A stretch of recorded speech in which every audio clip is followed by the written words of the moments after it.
Tu te souviens, quand tu étais enfant et que tu posais encore plein de questions, que tu avais envie de découvrir le monde qui t'entoure et d'essayer de nouvelles choses. Je suis bien placé pour le savoir, étant professeur des écoles, je le vois tous les jours. Souvent en vieillissant, on a tendance à devenir quand même moins curieux. Mais si je te disais qu'il était possible de retrouver cette curiosité, et que on en est tous capables. Oui, on en est bien tous capables. C'est pas forcément réservé aux personnes intelligentes, en tout cas.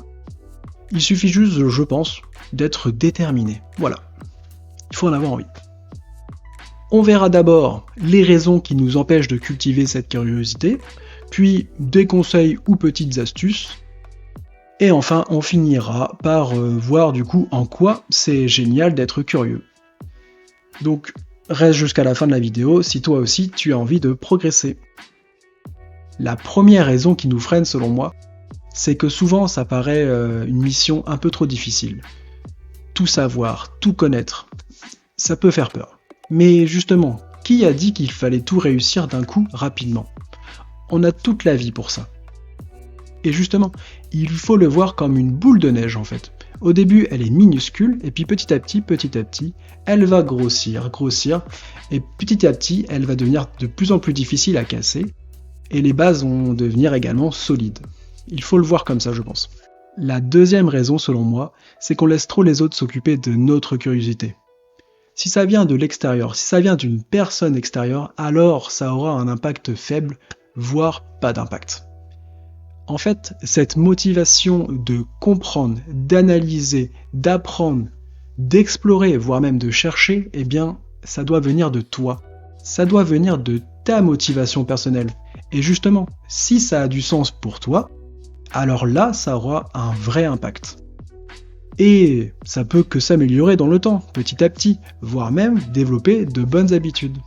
Cette curiosité a tendance à se pervertir de nos jours, et cette vision négative, en fait, elle s'explique parce que beaucoup de gens peuvent en devenir indiscrets, et surtout vont dépenser leur énergie, en fait, dans la recherche d'informations, de scoops, qui sont souvent négatifs et répétitifs, voire même futiles, en fait.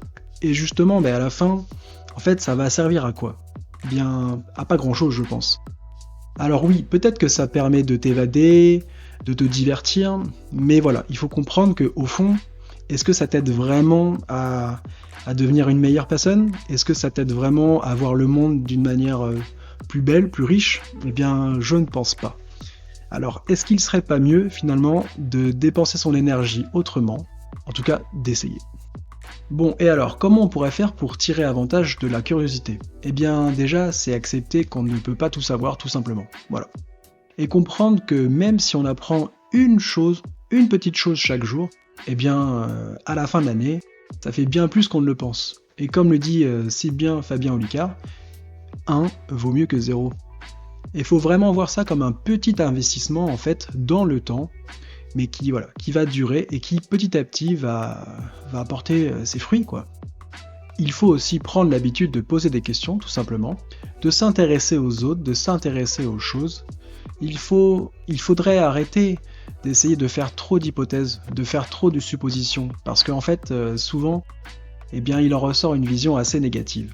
Alors que justement, si on prenait l'habitude d'aller tout de suite chercher la réponse, eh bien je pense qu'on se rendrait compte que finalement, souvent, nos hypothèses de base ne sont pas forcément bonnes et sont souvent erronées. Mais pour ça, eh bien, il faut oser aller chercher cette réponse. C'est également sortir de sa zone de confort, de ses habitudes, et donc c'est d'avoir le courage en fait d'aller explorer de nouveaux domaines, de nouvelles choses, de nouvelles personnes, et de nouveaux endroits, et c'est que comme ça en fait qu'on va pouvoir se découvrir, qu'on va pouvoir grandir, s'améliorer et évoluer. Et même si on passe par des échecs, finalement, c'est pas grave parce que c'est par l'échec que l'on apprend. Enfin, il faut apprendre à être patient. Je pourrais reprendre l'image de tout à l'heure avec la boule de neige, mais je pense que vous avez compris.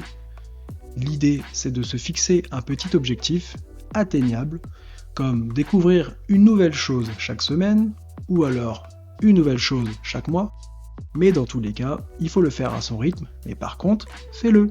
Bon, et pourquoi du coup c'est génial d'être curieux ? Eh bien, être curieux, c'est cumuler de la connaissance et de l'expérience au fil du temps que l'on va pouvoir partager à ses proches.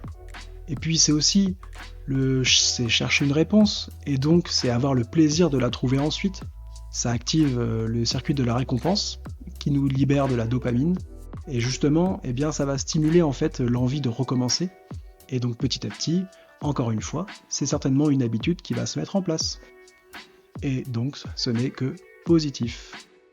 Être curieux, c'est aussi s'ouvrir aux autres, s'ouvrir au monde, et donc ça permet d'apprendre à mieux se connaître, peut-être même de découvrir de nouvelles compétences, de nouvelles passions, et c'est également apprendre à se remettre en question.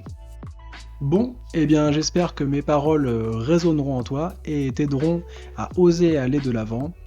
En tout cas, si tu as regardé cette vidéo et si tu es encore là à ce moment, c'est que je pense que tu es quand même quelqu'un d'assez curieux, mais il n'empêche qu'on peut quand même tous s'améliorer.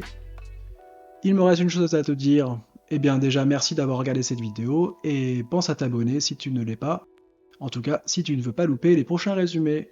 Et moi je te dis salut!